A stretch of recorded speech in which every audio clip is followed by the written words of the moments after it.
especificamente, por favor, eu comecei a gravar aqui, então se você apertar, ela vai parar, tá? Então vamos deixar a minha gravação aqui agora, começando de novo, e vou pontuar algumas questões para vocês, tá certo? Bom, eu disse na aula passada que o Estado de Direito ele tem o seu surgimento atrelado ao reconhecimento dos direitos fundamentais no âmbito interno do Estado. Os direitos básicos, as liberdades fundamentais. Eu quero me referir especificamente a esses direitos como direitos de primeira geração. Aqueles direitos que primeiro são reconhecidos expressamente às pessoas que têm um vínculo com o Estado e que na Revolução Francesa tem uma afirmação abstrata como sendo direitos que têm por titulares todos os indivíduos, estejam eles onde estiverem, pelo simples fato de serem humanos. Obviamente que a Declaração dos Direitos do Homem e do Cidadão, que é um documento francês, ela reconhece os direitos civis e reconhece alguns direitos que são vinculados aos seus cidadãos, né, que são direitos dos franceses. Mas há alguns direitos que elas dizem, bom, esses são direitos da pessoa humana. Então, quando eu me refiro aos direitos de primeira geração, eu estou me referindo ao direito à vida, às liberdades fundamentais. Por liberdades fundamentais entendam todas as liberdades, liberdade de expressão, liberdade de crença, liberdade de consciência, liberdade de locomoção, a liberdade para explorar os próprios negócios, escolher a profissão, então todas as liberdades relacionadas à autonomia privada, o direito de propriedade e a igualdade formal. Esses são os direitos básicos de primeira geração. E a eles se somam os direitos cívicos, que são os direitos políticos, de votar e ser votados. Esses direitos, num primeiro momento, não são direitos reconhecidos a todos. Mulheres estão fora, escravos estão fora, inclusive os estados sequer têm as liberdades fundamentais, porque sequer são considerados verdadeiramente pessoas. Depois eles assumem esse status quando da abolição da escravidão, mas nesse primeiro momento eles estão fora. Os estrangeiros, em geral, estão fora e crianças também estão fora. Idosos, muitas vezes, estarão fora também. O fato aqui nós temos liberdades vinculadas ao indivíduo e esse indivíduo é principalmente, não exclusivamente, mas principalmente aquele indivíduo de posses, porque ele é efetivamente quem vai usufruir desses direitos, quem vai efetivamente exercer esses direitos, porque muitas das pessoas que integram esse Estado terão no reconhecimento desses direitos meras promessas. Eu quero dizer para vocês o seguinte, como é que alguém pode exercer a sua liberdade de expressão, a sua liberdade de escolha da profissão, se ela não tem a formação adequada, se a demanda por trabalhos nessa época é tão grande, e a remuneração é tão baixa, que as pessoas que são, por assim dizer, empregadas, sequer têm a possibilidade de escolher não trabalhar naquele lugar e trabalhar em outro. Na verdade, elas não têm condições mínimas de se sustentar, que dirá de escolher a própria profissão ou de sair daquela situação e buscar uma outra melhor. Não há garantias sociais contra riscos sociais que acontecem diariamente com qualquer pessoa, um acidente de trabalho ou eventualmente uma gravidez, ou se você quiser ser um pouco mais específico, né, não há condições mínimas sequer de salubridade dentro das fábricas. Tudo isso faz com que nós tenhamos, já no século XIX, uma situação extremamente paradoxal. É uma situação de concentração de renda absurda na mão de muito poucos, os burgueses, e um empobrecimento geral da população que sequer tem garantidas as condições mínimas para a sua existência. Para essas pessoas, essa massa de pessoas que eu acabei de me referir, para essas pessoas os direitos sequer existem, porque elas não podem, de fato, exercer as suas liberdades fundamentais e mesmo o seu direito à vida é, por assim dizer, instrumentalizado, porque elas vivem para trabalhar e elas trabalham em condições completamente desumanas. Aqui eu queria fazer um desafio a vocês. Eu sempre faço esse desafio quando estou dando aula hoje em dia, porque muitas pessoas na atualidade passaram a desconfiar de algumas afirmações já atestadas empiricamente pela história. Eu desafio vocês a estudar em livros de história e em livros de direito as condições de trabalho das pessoas no século XIX e no início do século XX, para que vocês entendam qual foi o móvel social dos primeiros movimentos por melhorias de condições de vida daquelas pessoas.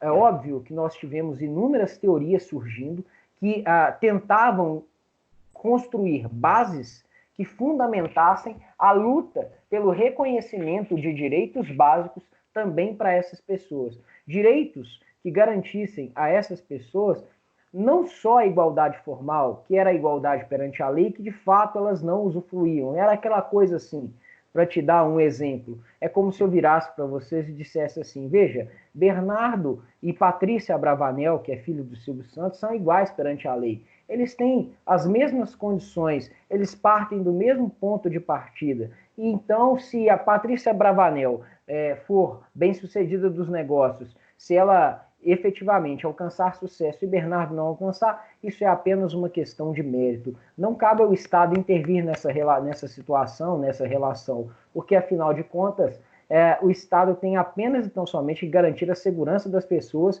e o cumprimento dos contratos.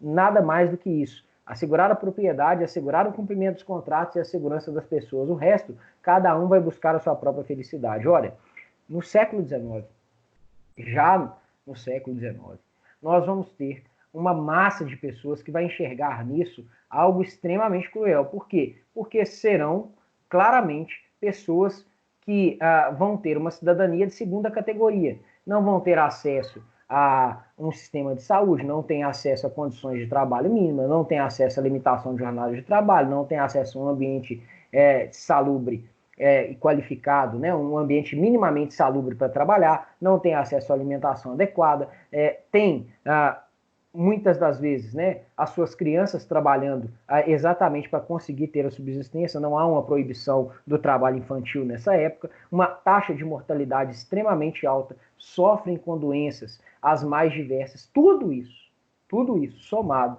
vai fazer com que essas pessoas comecem a se indignar e a se organizar coletivamente para buscar melhores condições de vida. Você terá movimentos sociais que surgem nessa época, você vai ter movimentos na filosofia que vão embasar isso, teorias econômicas que vão embasar essas lutas.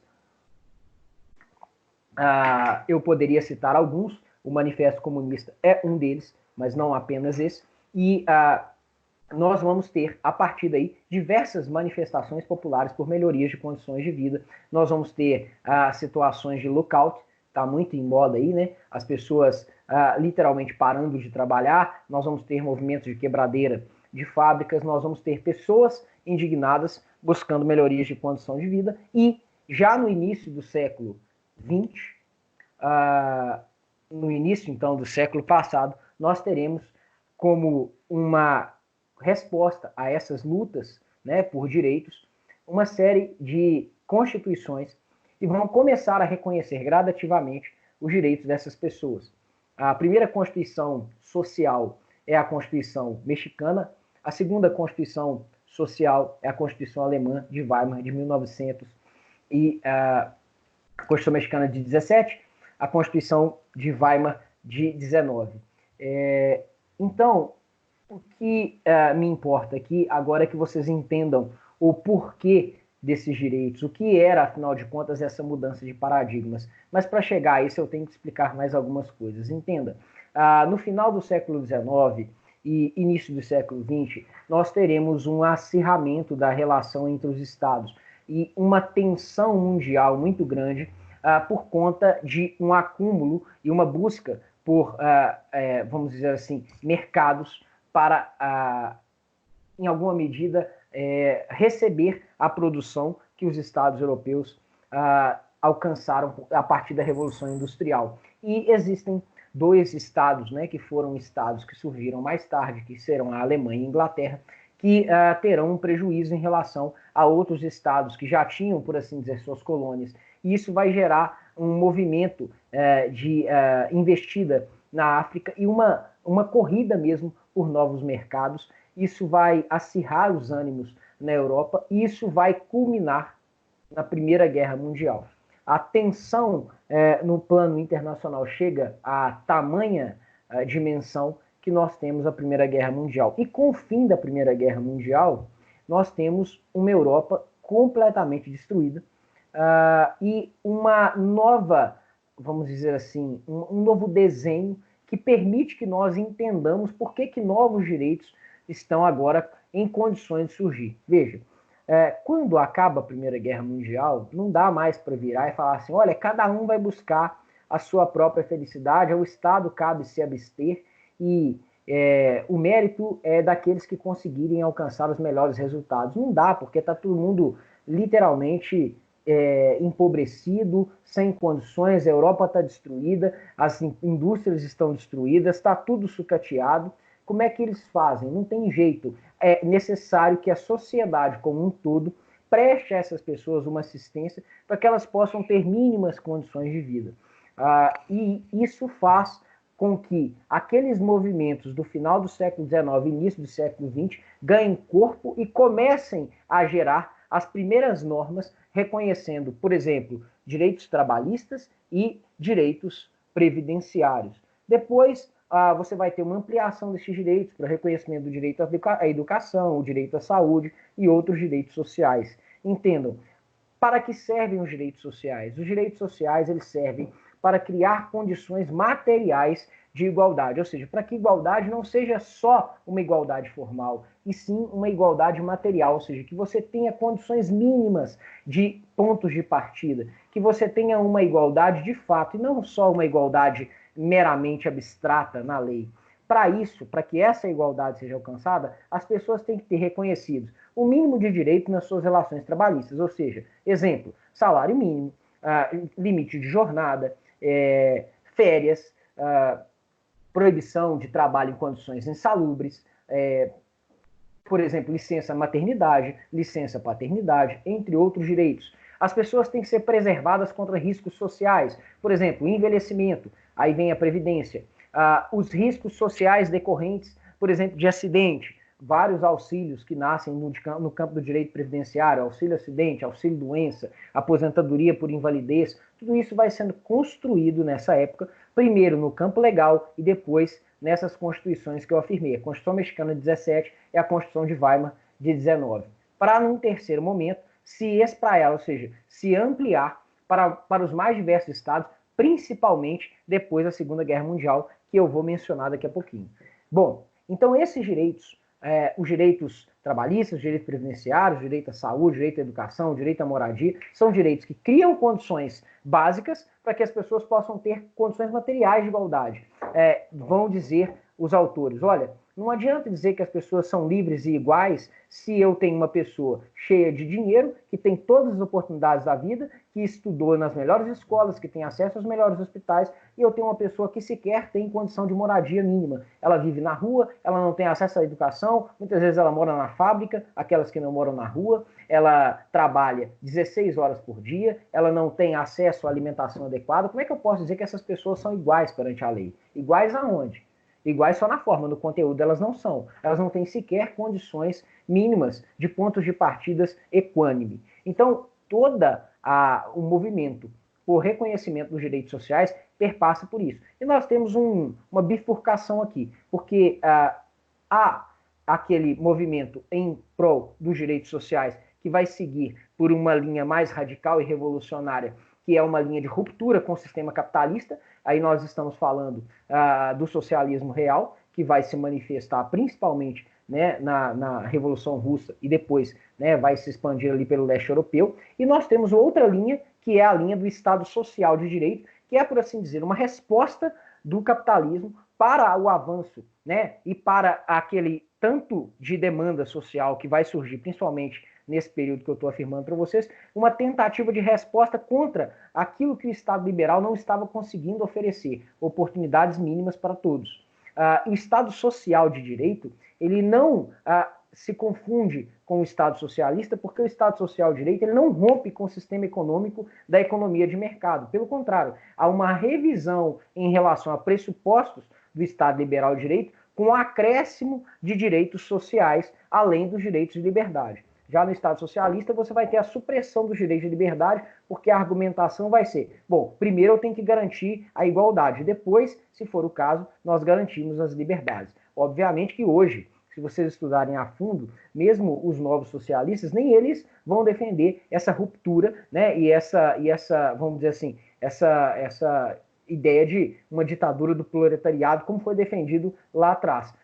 Se vocês lerem, por exemplo, o Novo Capital, vocês vão perceber isso. Mas o Estado de Direito, né, social de direito, ele não rompe com os pressupostos do liberalismo político. Pelo contrário, ele agrega a esses pressupostos preocupações com igualdade. Perfeito? Até aqui. Alguma dúvida, pessoal? Ou nós podemos avançar? Vocês estão entendendo o que eu estou apresentando para vocês? Eu tenho certeza que é muito conteúdo. Eu posso estar falando um pouco rápido, mas eu queria que vocês me assegurassem que vocês estão entendendo o que eu estou dizendo para vocês. Me dá um feedback aí. Sim, não, estou entendendo, não estou, só para eu entender se vocês estão acompanhando. Tá, sim. Estou entendendo. Joia. Obrigado, Carla. Então vamos continuar. Beleza. Obrigado, Isadora. Vamos continuar então a nossa história.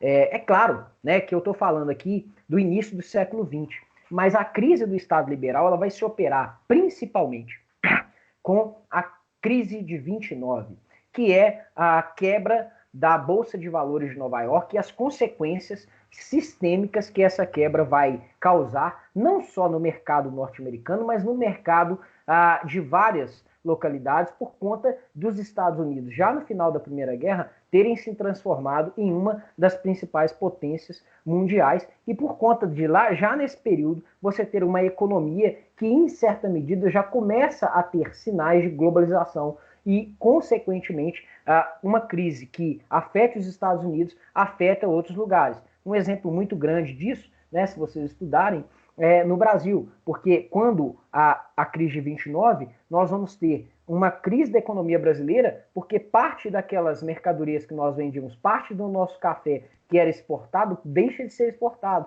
e isso faz com que a nossa economia tenha um baque muito grande. A mesma coisa acontece nos Estados Unidos e na Europa, porque nos Estados Unidos, por conta da excessiva especulação que antecedeu a crise de 29, muitas pessoas correram para a Bolsa de Valores e depositaram a confiança no mercado de ações e muitas delas fizeram com que todas aquelas arrecadações que elas tinham acumulado ao longo de uma vida inteira fossem depositados na Bolsa de Valores por meio da compra de ações, com a promessa de que a partir de uma... Só um minutinho, Aurélio.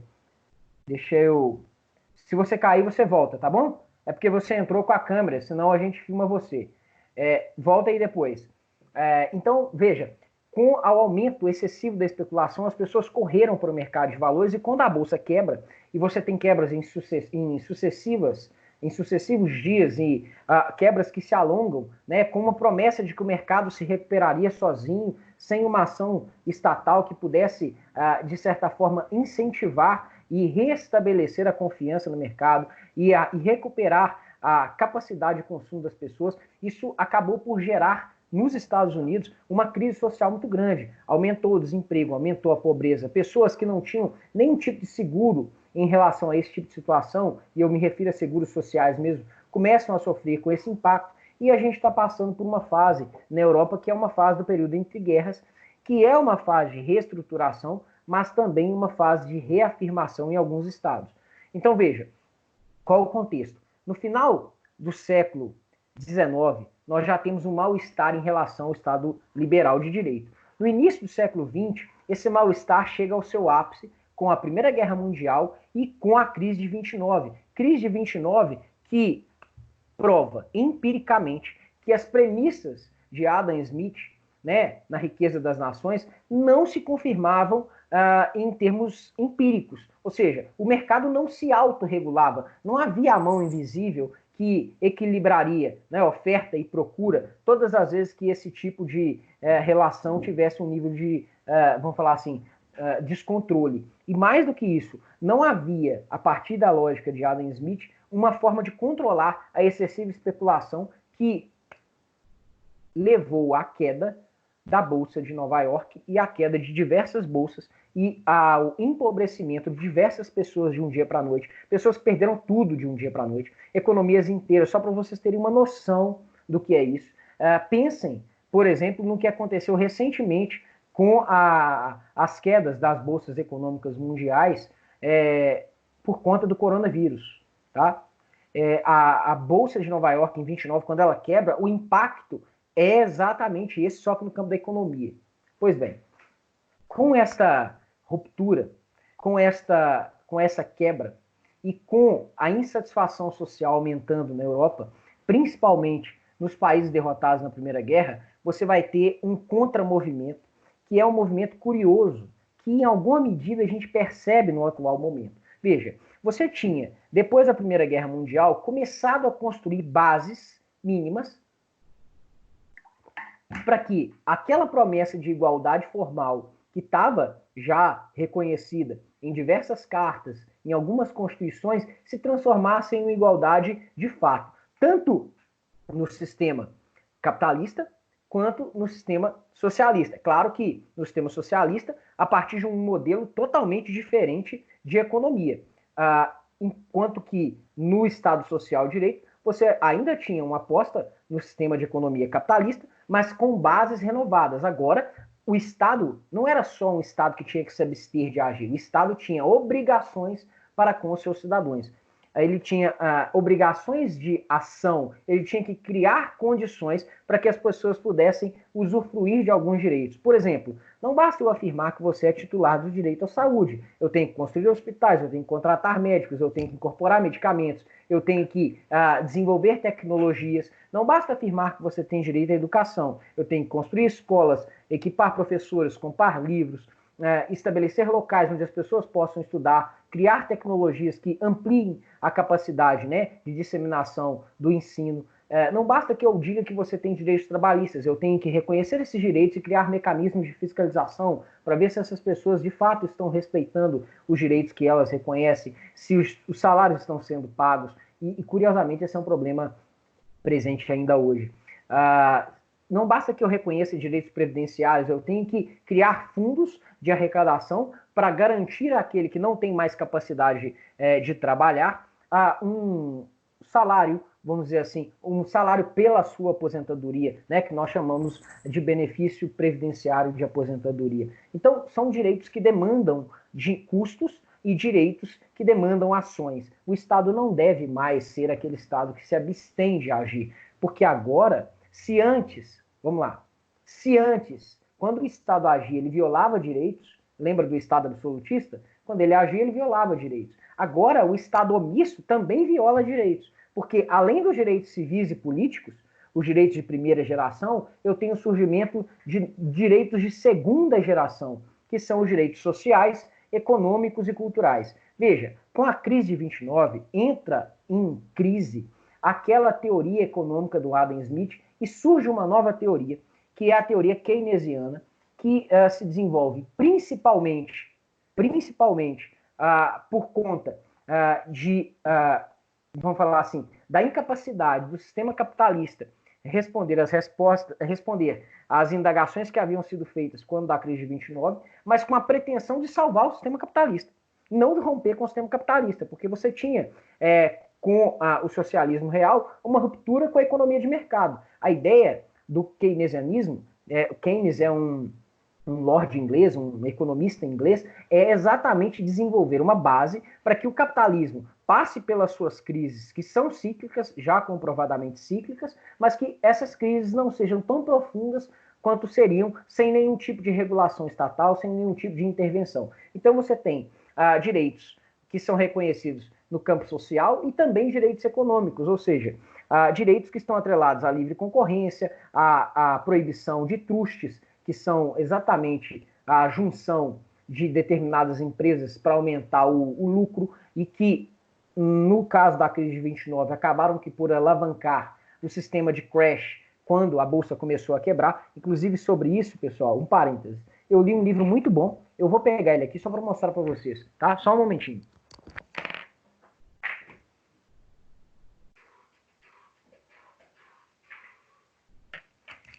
E foi esse aqui, não sei se vocês conseguem ver, porque eu não sei se tá ofuscando aí. Eu acho que tem até jeito de eu não ofuscar aqui. Mas enfim, é esse aqui, ó. 1929, A Grande Crise. Tudo que eu disser para vocês, meus caros, tem embasamento em livros que eu li, em estudos que eu fiz, né? Não são coisas que eu estou tirando da minha cabeça. Várias considerações que eu estou fazendo, vocês podem conferir nos livros de história. Vocês, obviamente, vão poder tirar à prova aquilo que eu estou falando. Não estou tirando da minha cabeça, tá? Não é coisas que eu acho, são coisas que têm embasamento empírico e que têm a sua confirmação em diversos historiadores. Não é um só, não é uma teoria da conspiração, absolutamente. Eu estou sendo o mais sincero possível com vocês naquilo tudo que eu falo, tá? E em especial da crise de 29, esse livro aqui é um bom livro. Não é um livro fácil de ler, porque tem muitos dados econômicos. Confesso que é um livro até, em certa medida, cansativo, mas é um bom livro, tá? O fato é que, agora voltando à minha explicação, depois desse breve parêntese, o fato é que, depois da crise de 29, na década de 30, nós vamos ter o surgimento de teorias econômicas que vão desenvolver bases para a construção do que nós vamos chamar de welfare state, ou estado de bem-estar social, mas, ao mesmo tempo, nós vamos ter um movimento extremamente autoritário que nega não só a importância do Estado Social de Direito, mas também a importância do Estado liberal. E mais do que isso, vai negar a importância das conquistas decorrentes do Estado liberal de direito, as liberdades fundamentais, os direitos políticos, e vai negar, ao mesmo tempo, a importância dos direitos sociais. Eu estou me referindo especificamente ao quê? Ao nazifascismo, que vai se desenvolver principalmente na Itália, na Alemanha e no Japão. O fascismo na Itália, o fascismo no Japão e o nazismo na Alemanha. São movimentos totalitários, ultranacionalistas, que negam a importância dos direitos, antiliberal, antissocial, movimentos que concentram a sua confiança na figura de um líder, que vão, de certa forma, idealizar a figura desse líder e que são movimentos de massa, que são, por assim dizer, ideologias de massa. Muita gente hoje em dia, curiosamente, faz confusões absurdas. Não quero nem entrar nessa polêmica para não gerar muita desconcentração, mas assim, o nazismo é a negação do socialismo, é a negação do liberalismo. E as pessoas muitas vezes não entendem isso porque não se aprofundam, não estudam a fundo, não leem sequer um livro de história para poder embasar suas posições. O nazismo, por exemplo, ele começa a se afirmar na Alemanha como um movimento de perseguição a grupos que são grupos vistos como grupos subversivos, entre eles os socialistas alemães. E eu fico me perguntando como é que as pessoas conseguem dizer que o nazismo era uma teoria socialista. Por conta do nome, professor. O nome, né? Eu tenho um primo que uma vez veio debater com outro primo, né? E ele falou: olha o nome, Nacional Socialismo. Meu filho, Partido Nacional Socialista dos Trabalhadores Alemães. Deixa eu te contar, isso nada mais do que um invólucro, deixa eu usar uma palavra mais fácil aqui, né? Uma capa, sabe? Uma capa que acaba te vendendo algo que não é absolutamente algo que faz parte do ideal daquele movimento. A mesma coisa, seguindo a lógica, né, a República Democrática da China seria uma democracia, absolutamente não tem nenhum tipo de sentido essa afirmação. Então, o que eu quero dizer para vocês é o seguinte, que o nazismo, ele surge na Europa, principalmente na Alemanha, na Itália, e vai surgir no Japão também, como um movimento de insatisfação, um movimento de negação das liberdades fundamentais, e é um movimento financiado por grandes empresas. É um movimento financiado por grandes, vamos falar assim, corporações, e que, de certa forma, vão se aproveitar, né, da insatisfação popular para ganhar corpo e, consequentemente, vão usar essa população para interesses que são interesses muito, muito, muito reprováveis. Nós sabemos, né, que o nazifascismo culminou na Segunda Guerra Mundial. Nós sabemos quais são os legados do nazifascismo. A negação da própria humanidade em relação a alguns grupos. Se enganam aqueles que pensam que apenas os judeus foram perseguidos pelo nazifascismo. Não.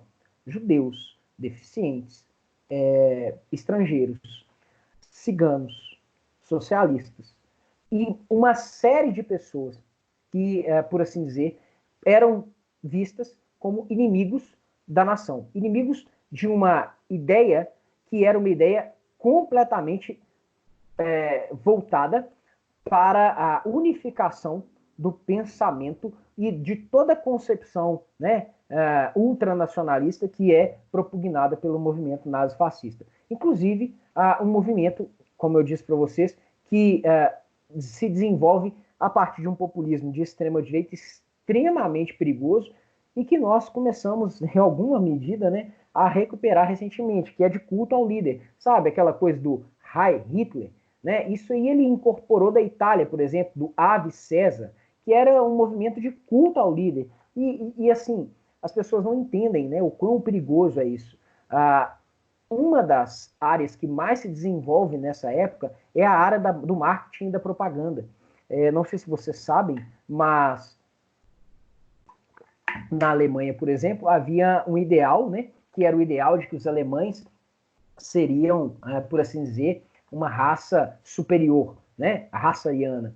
E existia um estereótipo do ariano perfeito, né? E esse estereótipo não batia, por exemplo, com o estereótipo do líder supremo que eles escolheram, que era o Adolf Hitler, né? Ele não era alto, ele não era loiro, ele não tinha olhos claros e, curiosamente, apesar disso tudo, as pessoas começam a comprar as loucuras dele. Isso vai resultar na Segunda Guerra Mundial, o maior conflito entre nações que nós já tivemos até aqui. Infelizmente, muitas pessoas vão morrer por conta desse movimento, mas o que me interessa aqui é dizer o seguinte, que o nazifascismo é a negação de todas as conquistas que nós tivemos, tanto no Estado liberal, que tem, com certeza, suas contribuições, porque dizer que as pessoas são iguais perante a lei no século XX parece pouco, mas lembrem-se que a gente estava falando de uma época em que quem era da realeza, tinha sangue azul, era melhor do que os plebeus, vamos dizer assim, né, os súditos, né? Você tinha pessoas de primeira linha e pessoas de segunda linha, de terceira linha, né? Você tinha castas impenetráveis. Se você era nobre, pronto, acabou, né? Não tinha jeito de sair disso. Então, dizer que as pessoas são iguais perante a lei, isso é um legado do liberalismo, isso é muito, muito, muito importante. Mas não é suficiente. Dizer que as pessoas têm os direitos de liberdade é importantíssimo. Nós não podemos hierarquizar os direitos, como aconteceu, por exemplo, no socialismo real. Não podemos, porque falar em igualdade sem falar em liberdade é suprimir uma esfera importante da autonomia da pessoa. E negar essa dimensão da autonomia é, em alguma medida, negar a dignidade que a pessoa tem como ser humano. Então, tanto os direitos liberais quanto os direitos sociais, tanto os direitos de primeira geração quanto os direitos de segunda geração são importantes. E, como nós vamos ver, né, são direitos indivisíveis. Porque como é que eu falo em liberdade de locomoção sem direito à saúde? Pensa no coronavírus. Uma pandemia que tomou conta do mundo. Nós ainda não sabemos muito bem qual é o nível de letalidade dessa pandemia. Nós não sabemos bem quais são os medicamentos que podem tratar essa pandemia. Nós temos alguns estudos sendo desenvolvidos, alguns não, vários estudos sendo desenvolvidos, alguns indicativos de eficácia de alguns medicamentos, mas estudos ainda muito preliminares em relação a esse assunto. Veja, uma pandemia restringiu o direito de locomoção de várias pessoas no mundo inteiro. Como é que eu falo em direito à liberdade de locomoção sem direito à saúde? Como é que eu falo em direito à vida sem direito à alimentação? Como é que eu falo em direito à liberdade de expressão sem direito à educação? Como é que eu falo por exemplo, direito ao exercício da escolha da profissão, se eu não dou à pessoa condições mínimas para que ela possa exercer essa autonomia?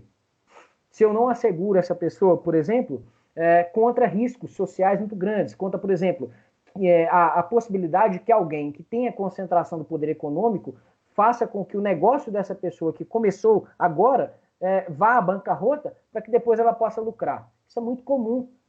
Você chega numa cidade, vem uma grande corporação, passa a vender os seus produtos a um custo extremamente baixo, quebra o comércio local todinho e depois de monopolizar o mercado, vende os seus produtos no preço que ela quiser e com a qualidade que ela quiser. Aniquila a concorrência.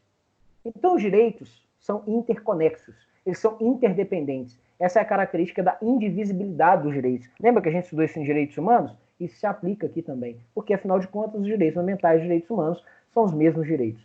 Bom, acaba a Primeira Guerra Mundial, acaba a Segunda Guerra Mundial, e com o fim da Segunda Guerra Mundial, aí sim nós teremos uma cisão bem grande. Nós teremos no lado europeu e, principalmente, nos Estados Unidos, né, depois da crise de 29, e principalmente ali no período que vai se estender após a Segunda Guerra Mundial, o desenvolvimento de um novo tipo de Estado, o welfare state, que os norte-americanos vão chamar, e o Estado Social de Direito, o Estado de Bem-Estar Social, numa terminologia tanto nos Estados Unidos quanto na Europa continental. Esse Estado de Bem-Estar Social, ele reconhece a importância das liberdades fundamentais, a importância do direito ao voto e, principalmente, a importância dos direitos sociais, econômicos e culturais. São direitos que são reconhecidos nas constituições, que passam a ser assegurados pelos tribunais constitucionais.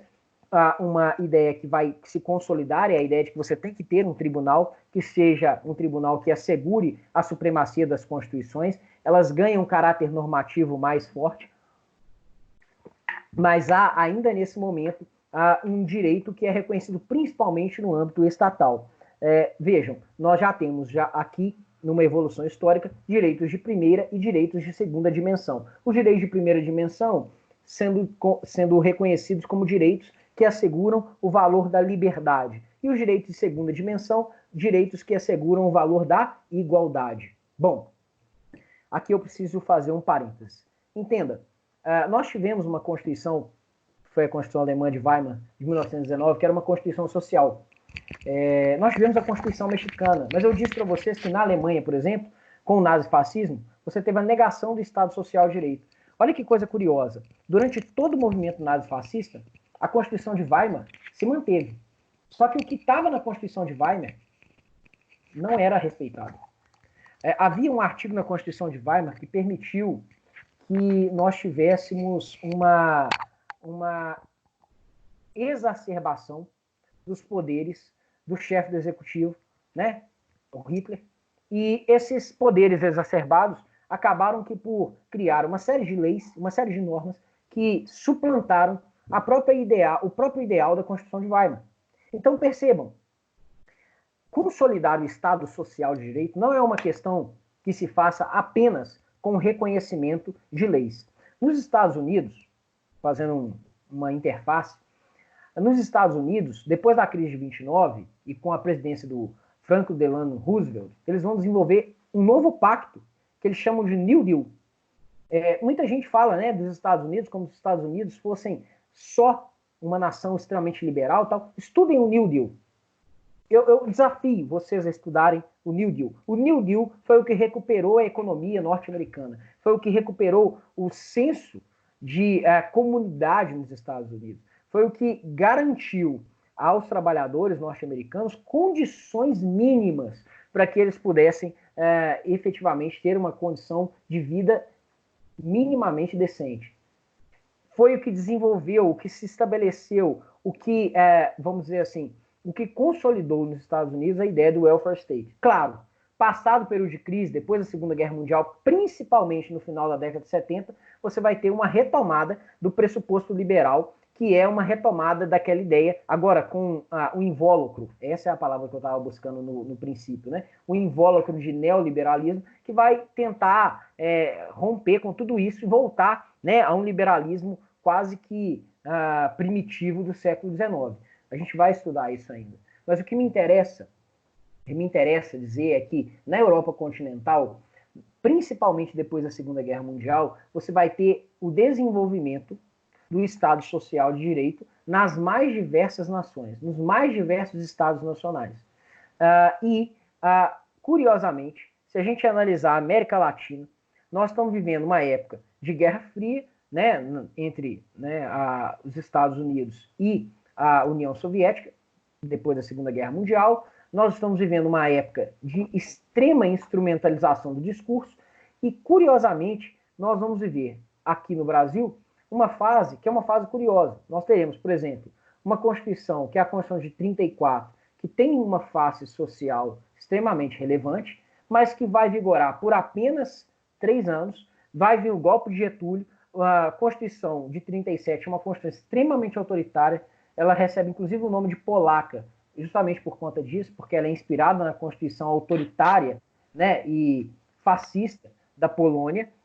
Nós teremos, durante todo o período Vargas, um flerte com o fascismo, e no final da ditadura Vargas, uma mudança de eixo, até porque o Brasil, né, não vai se filiar, né, aos países derrotados na guerra, pelo contrário, né, ele vai apoiar os países vencedores, e no final da guerra você tem um mal-estar, e isso acaba que por resultar no fim da ditadura de Getúlio Vargas. No final da ditadura de Getúlio Vargas, a gente vai ter um populismo bastante exacerbado ali, e o reconhecimento de algumas leis interessantes, inclusive o reconhecimento de algumas leis, o reconhecimento de algumas normas interessantes, inclusive a CLT, que é fruto de um decreto do Getúlio Vargas. Vem a Constituição de 46 com uma faceta social extremamente importante, mas é uma Constituição que vai sofrer constantes ataques naquele período ali, né, de 46 até 64, é um período em que a gente vai ter um macartismo muito grande, aquela ideia de que toda pretensão por igualdade acaba sendo uma pretensão taxada de pretensão socialista. Eu disse para vocês que há uma distinção muito grande entre Estado Social de Direito e Estado Socialista. Eu não estou estudando especificamente o Estado Socialista aqui.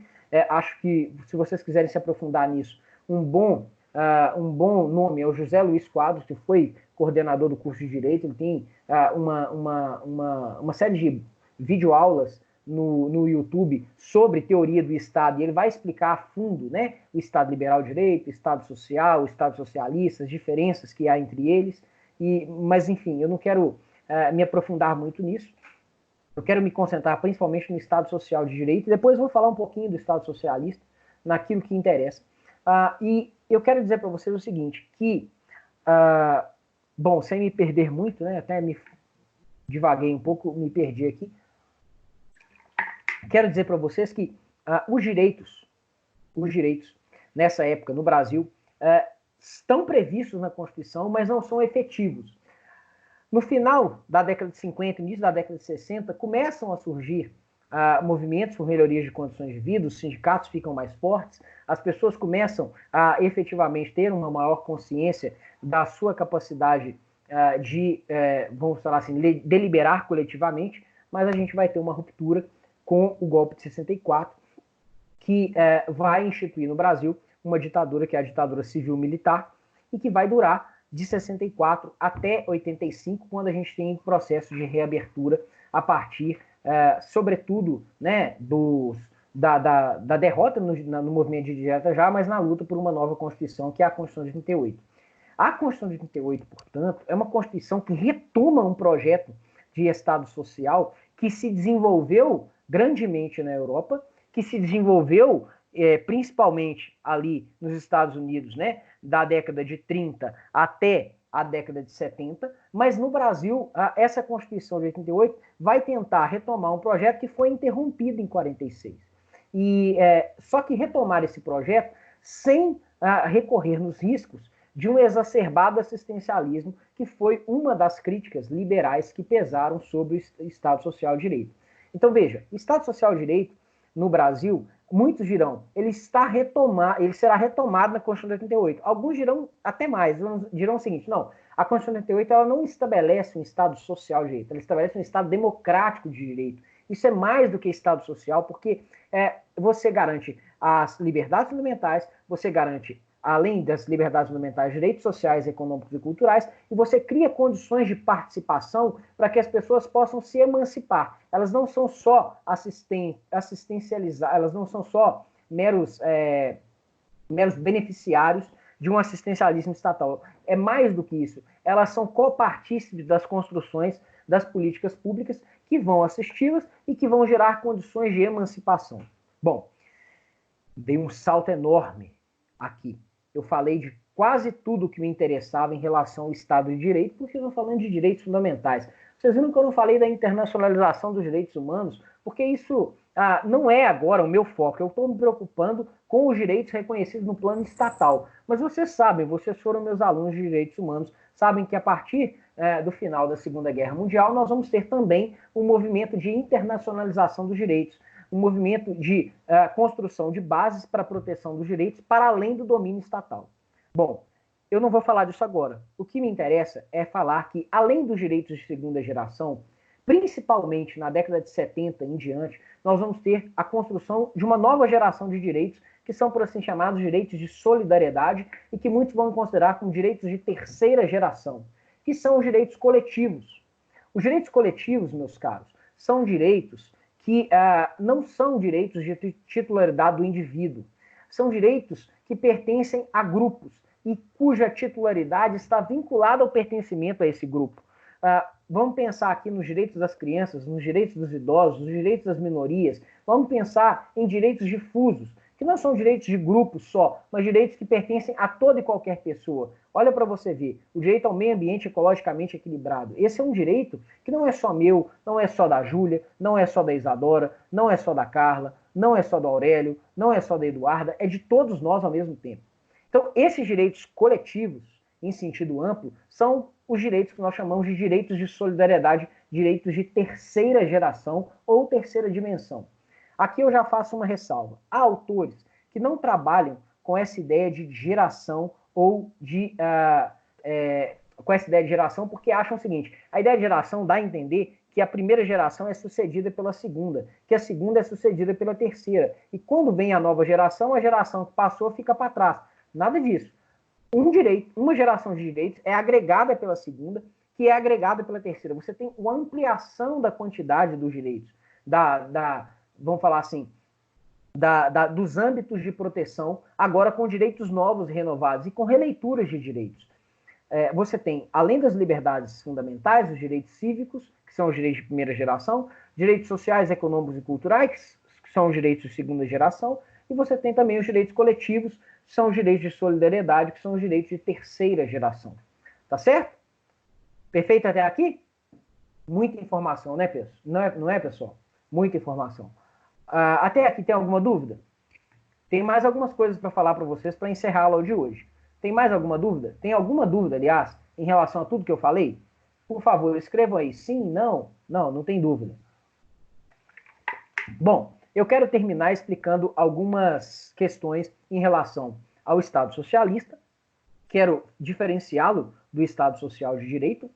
Quero pontuar com vocês como é que começa a se manifestar um mal-estar em relação ao Estado social e falar um pouquinho do liberalismo que surge no início da década de 80, que é um liberalismo de feição extremamente econômica, que é chamado de neoliberalismo, e como é que isso acaba por impactar nesse projeto de Estado social.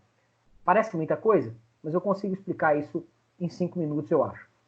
Bom, vou começar pelo Estado socialista. Como eu disse para vocês lá atrás, o Estado socialista ele vai se desenvolver a partir de uma revolução que começa na Rússia e que tem a pretensão de romper com o sistema capitalista de economia de mercado. Mas ele tem como pressuposto romper com as bases de construção social que foram desenvolvidas pelo sistema capitalista, porque eles entendem, ou essa revolução entende, que esse sistema ele se retroalimenta, ou seja, ele é um sistema que gera desigualdade e que gera concentração de poder para os detentores do poder econômico em detrimento dos proletários. Então ele gera exploração e ele se retroalimenta. E eles vão combater basicamente duas coisas. Essa lógica da concentração de renda, que está envolta na ideia de autonomia privada, e a propriedade privada. Então eles vão, por assim dizer, na Revolução russa e principalmente, né, no socialismo real que vai se manifestar, não se enganem, né? Aquilo que se manifestou lá não é o que está nos livros, né? Não é o que muitos autores defendem e nem defendiam, né? Aquilo lá foi uma manifestação concreta sem muito compromisso com o que estava especificamente nos livros. E a ideia foi a seguinte, bom, isso até estava nos livros, mas o que se manifestou foi extremamente cruel, né? Nós tivemos ali uma ruptura com o sistema democrático, uma ditadura do proletariado que prometia criar condições de igualdade para que depois, num segundo momento, já no estágio avançado de desenvolvimento, as pessoas não precisassem sequer mais do Estado, porque o Estado seria, a situação seria de uma situação de igualdade plena, onde o Estado seria prescindível. Esse é o estágio que nós chamamos de comunismo, que nunca foi alcançado, nunca foi sequer atingido.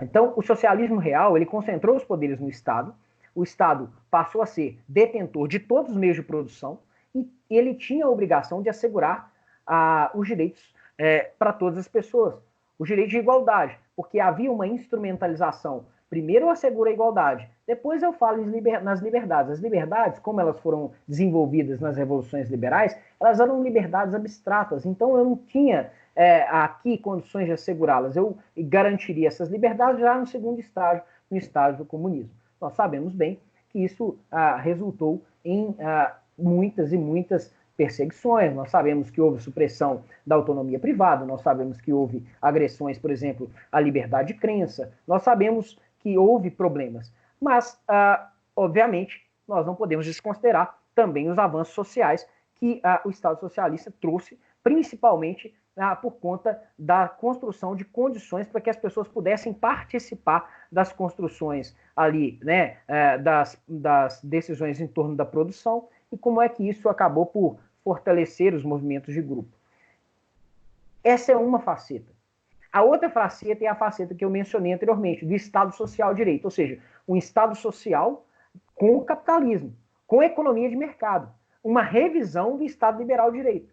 Então as pessoas às vezes se confundem muito. Fala de Estado, fala de direitos sociais, elas automaticamente já vinculam. Direitos sociais, socialismo. Não, não necessariamente. Não necessariamente. É claro, se você usar no sentido mais amplo, né, no sentido assim, a preocupação com a igualdade é uma preocupação socialista, no sentido amplo, não no sentido de defender uma revolução do proletariado, não é isso, absolutamente. Você tem essa distinção, tá? Como eu disse para vocês, eu não sou um estudioso do sistema socialista. Pelo contrário, eu já concentrei toda a minha atenção no Estado de Direito, que tem, né, a sua faceta, primeiro, no liberalismo político e econômico, depois no Estado Social de Direito e, num terceiro momento, no Estado Democrático de Direito. Tá certo? Bom, para fechar a aula, como eu disse para vocês, no sistema capitalista, principalmente quando a República, a União Soviética começa a entrar em crise, você começa a ter um movimento de reafirmação dos pressupostos liberais de economia de mercado que haviam sido afirmados lá atrás, no século XIX, e começam a ser retomados agora com uma série de pensadores defendendo que, não, olha, o Estado havia se tornado grande demais, e isso eu estou falando do Estado Social de Direito, não estou falando nem do Estado socialista. O Estado havia se tornado grande demais, o Estado estava interferindo demais na economia, as pessoas tinham ficado muito confortáveis com os benefícios sociais e não havia condições de sustentar tudo isso. É claro que quem defende isso tem interesses econômicos por detrás, porque é claro que, não se enganem, né? Muitas pessoas, por conta do seu nível de riqueza, começam a se distanciar do Estado, começam a não ter mais necessidade daquelas prestações mínimas. Um autor muito interessante que vai falar isso com muita clareza é o Michael Sandel, nesse livro aqui, ó, Justiça, o que é fazer a coisa certa? Não sei se vocês estão vendo aí. Sensacional a reflexão que ele faz nesse livro. Ele fala assim, olha, quando as pessoas têm muito dinheiro, né, e quando outras pessoas não têm nada, elas começam a ter vidas muito diferentes, porque alguns espaços começam a não ser mais frequentados pelas pessoas aquinhoadas. elas não vão mais a escolas públicas, elas não precisam usar mais o serviço público de saúde, elas não precisam usar mais, por exemplo, o sistema de transporte público, e isso faz com que elas se desconectem da importância da melhoria desses sistemas. Como elas, em alguma medida, contribuem, né, para o custeio desses sistemas, nada mais óbvio do que elas sustentarem um novo modelo, um modelo onde esses serviços vão ser sucateados, porque, afinal de contas, não lhe dizem mais respeito. Eu vou parar exatamente nesse ponto. Na próxima aula, vou falar da década de 80, do neoliberalismo, vou falar do que resultou esse movimento na década de 90, vou falar da afirmação de direitos já num sistema, num período contemporâneo, que é o que nós vivemos, vou falar da crise da democracia e do Estado de Direito no atual momento, e, a partir disso, vou encerrar essa parte da evolução histórica e começar um estudo um pouco mais dogmático em torno de alguns conceitos relacionados aos direitos fundamentais. Quem é o sujeito de direitos? Vou falar do âmbito de proteção dos direitos, vou falar de conceitos essenciais como mínimo essencial, reserva do possível e outras questões que são igualmente importantes para a nossa disciplina. Pessoal, até aqui, ficou alguma dúvida? Na aula que vem, com certeza a gente acaba essa parte de evolução histórica, que é enorme, mas é muito importante para que vocês entendam a importância dos direitos, cada um desses direitos. É importante que vocês percebam que toda a minha narrativa, uma narrativa que tem embasamento, que tem lastro, foi uma viagem pela história, exatamente, que tem lastro nas obras de história que são avalizadas em todo mundo, né? Obviamente que eu não trabalho com teoria da conspiração, tudo que eu falar com vocês tem embasamento em livros que eu li, e eu não sou dono da verdade, obviamente, vocês podem buscar atestação para aquilo que eu falei com vocês, mas eu posso assegurá-los de que eu não vendi para vocês nenhuma mentira aqui. Tudo que eu falei com base em obras consolidadas. Perfeito? Joia? Então, por favor, não deixem de gravar essa aula e na semana que vem a gente se encontra novamente. Muito provavelmente na plataforma do Isabela e não mais no Skype. Mas vamos esperar para ver se ela vai funcionar direitinho. Eu converso com a representante de turma e passo isso para vocês. Tá certo? Espero que vocês estejam gostando. Cuidem-se. Vamos ver, né, como é que vão ser as próximas ações sobre o coronavírus. E eu espero que muito em breve nós nos encontremos novamente. Até mais, pessoal!